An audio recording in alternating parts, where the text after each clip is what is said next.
Hello students, UTET second paper part 5 है। इसमें हम साइंस के क्वेश्चंस देखेंगे। इसके बाद पार्ट 5 में हमारे पास एक और ऑप्शन होता है मैथ साइंस के अलावा सोशल स्टडीज का, तो हम उसके क्वेश्चंस भी देखेंगे।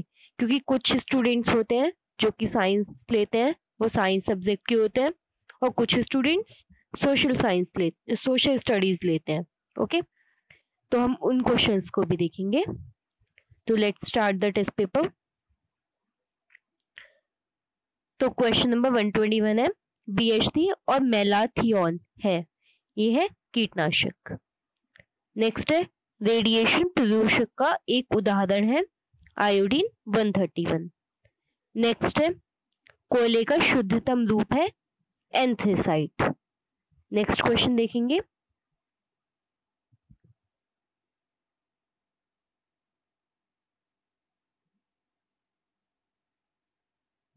शुद्ध बर्फ का गलनांक होता है 273 के। एक जीवित निकाय द्वारा उत्पन्न प्रकाश को कहते हैं जीव दीप्ति। Next question. एक अधातु जो कि ऊष्मा एवं विद्युत का अच्छा सुचालक है ग्रेफाइट है। Okay, next question.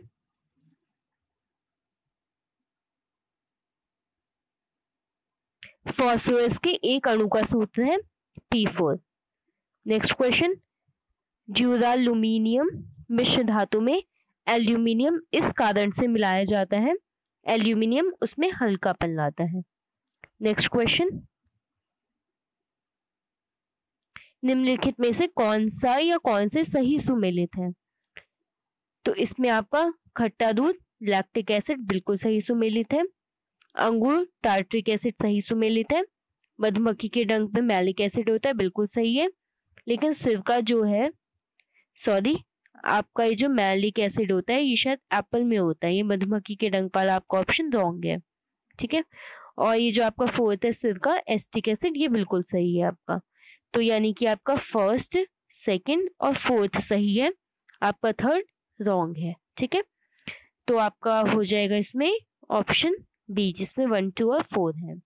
Next question देखेंगे। निम्नलिखित में से कौन सा या कौन से कथन क्रिस्टलीकरण के लिए सही है? तो पहला है यह एक भौतिक परिवर्तन है, बिल्कुल सही। इसका प्रयोग पदार्थ को शुद्ध करने में होता है, बिल्कुल सही। तो यानी कि आपके फर्स्ट और सेकंड दोनों सही है, यानी कि आपका ऑप्शन सी सही है। नेक्स्ट क्वेश्चन देखेंगे।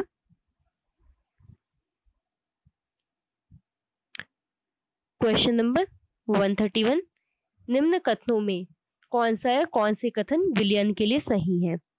विलयन दो या दो से अधिक पदार्थों का एक विषमांग मिश्रण है, ये एक समांग मिश्रण होता है, इसलिए ये फर्स्ट आपका रॉन्ग है। सेकंड है ये ठोस द्रव या गैस अवस्था में हो सकता है, ये बिल्कुल सही है। तो आपका ऑप्शन बी करेक्ट हो जाएगा, केवल 2। नेक्स्ट है ICT का पूरा नाम है, जहाँ फुल फॉर्म की क्वेश्चन आते हैं, आप चाहे तो आप इसमें इंग्लिश लैंग्वेज देख सकते हैं, ये थोड़ा इजी टू रीड होता है आपके लिए।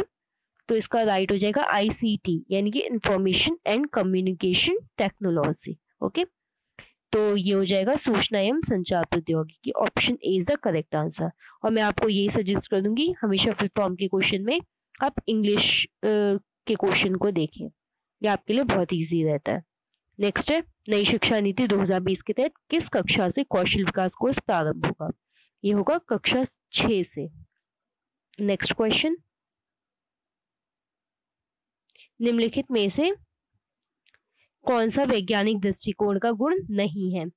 तो ये होगा आपका कठिन कार्य नहीं है, बाकी का अधिक सीखने की उत्सुकता, समस्याओं के प्रति व्यवहार में वस्तुनिष्ठता, खुला मस्तिष्क, ये तीनों बिल्कुल सही है। Next question. विज्ञान में रचनात्मक आकलन क्यों महत्वपूर्ण है? ये निदानात्मक होता है, इसलिए महत्वपूर्ण है। Next question. NCF 2005 के अनुसार अच्छी विज्ञान शिक्षा जीवन के प्रति सत्य होती है, इसका क्या अर्थ है? इसका अर्थ है कि विज्ञान बालक को वैज्ञानिक ज्ञान अर्जित करने की प्रक्रियाओं को सीखने लायक बनाए। नेक्स्ट क्वेश्चन देखेंगे। आपका 136 का आंसर रॉन्ग हो गया है, इसका आंसर होगा ऑप्शन डी, विज्ञान बालक को कार्य करने की दुनिया में प्रवेश हेतु तैयार करे। आपसे क्वेश्चन पूछा था कि अच्छी विज्ञान शिक्षा जीवन के प्रति सत्य होती है, इसका अर्थ है कि वो उसको दुनिया में प्रवेश के लिए तैयार करती है। ठीक है, नेक्स्ट क्वेश्चन देखेंगे। क्वेश्चन नंबर 137, विद्यालयों में विज्ञान मेले का आयोजन क्यों किया जाता है? ये होता है शिक्षार्थियों में वैज्ञानिक सृजनात्मकता और प्रयोगात्मकता को बढ़ावा देने के लिए। तो आपका ऑप्शन भी बिल्कुल करेक्ट है। नेक्स्ट क्वेश्चन, सारिका ने आंसू जल एक बोतल में लिया और पता लगाने की कोशिश की कि वह विद्युत का सुचालक है या नहीं। उसे क्या प्राप्त होने की संभावना है? तो उसे पता चलेगा ये टेस्ट के बाद कि ये विद्युत का हीन चालक है। नेक्स्ट क्वेश्चन, 1 नैनोमीटर का मान होता है, ये होता है 10⁻³ माइक्रोन, क्योंकि आपको पता होगा 1 नैनोमीटर इक्वल्स टू होता है आपका 10⁻⁹ मीटर। ठीक है, जब ये -9 मीटर होता है और 1 माइक्रोन कितना होता है, ये होता है 10⁻⁻6 मीटर। ओके, तो ये आपका क्या हो जाएगा, जब आप 10⁻⁻9 को 10 पावर लिख सकते हैं आप इसको 10⁻⁻6 इंटू 10⁻⁻3, तो 10⁻⁻6 के प्लेस पे आप पुट कर देंगे माइक्रोन यूनिट। ठीक है, अब आपके पास क्या बचेगा 10⁻⁻3, तो आपका हो जाएगा 10⁻⁻3 माइक्रोन। नेक्स्ट क्वेश्चन देखेंगे।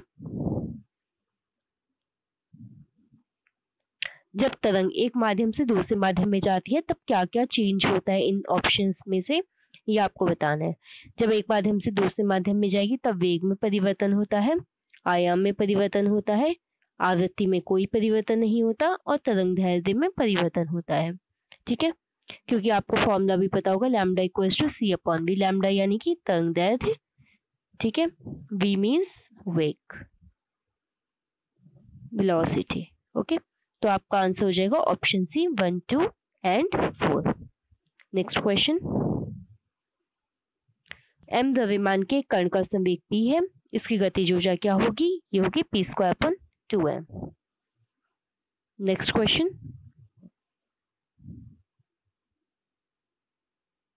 एक व्यक्ति का द्रव्यमान पृथ्वी पर 72 किलोग्राम है, चंद्रमा की सतह पर g का मान पृथ्वी की सतह पर g के मान का 1/6 है, चंद्रमा पर पृथ्वी का व्यक्ति का द्रव्यमान कितना होगा। ठीक है, द्रव्यमान कभी भी चेंज नहीं होता है, तो ये द्रव्यमान हो जाएगा 72 किलोग्राम। यहाँ पर अगर भार की बात होती तो भार आप क्या करते 72 इंटू 1/6 करके, जो आपका आता 1 to 12। तो आप ये भार जब अगर आपसे पूछा जाता तो आपका आंसर 12 होता, लेकिन आपसे यहाँ पर द्रव्यमान पूछा गया तो आपका आंसर 72 होगा, जो कि बिल्कुल करेक्ट आंसर है। नेक्स्ट क्वेश्चन, निम्न में से कौन सा प्रभाव ध्वनि तरंगों में नहीं पाया जाता? तो ध्रुवण जो होता है वो ध्वनि तरंगों में नहीं पाया जाता है। नेक्स्ट क्वेश्चन देखेंगे। नेक्स्ट क्वेश्चन है, यदि किसी द्रव पर दाब बढ़ता है तो उसका क्वथनांक भी बढ़ता है।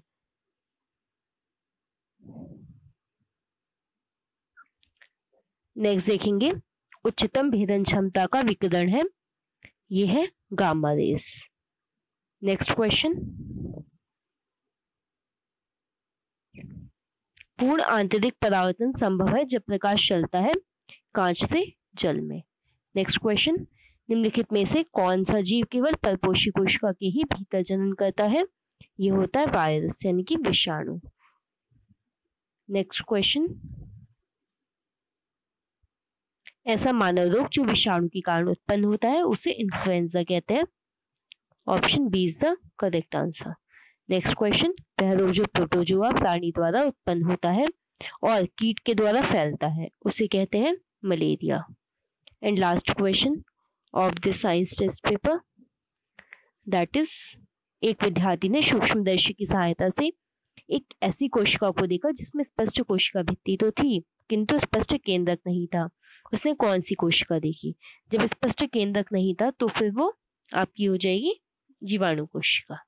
ठीक है, तो मैंने आपको इसके 150 क्वेश्चंस करा दिए हैं, और जो सोशल स्टडीज वाले स्टूडेंट्स हैं वो इसके नेक्स्ट पार्ट का वेट करें। नेक्स्ट पार्ट में सोशल स्टडीज के क्वेश्चंस मिल जाएंगे। Okay, thank you class.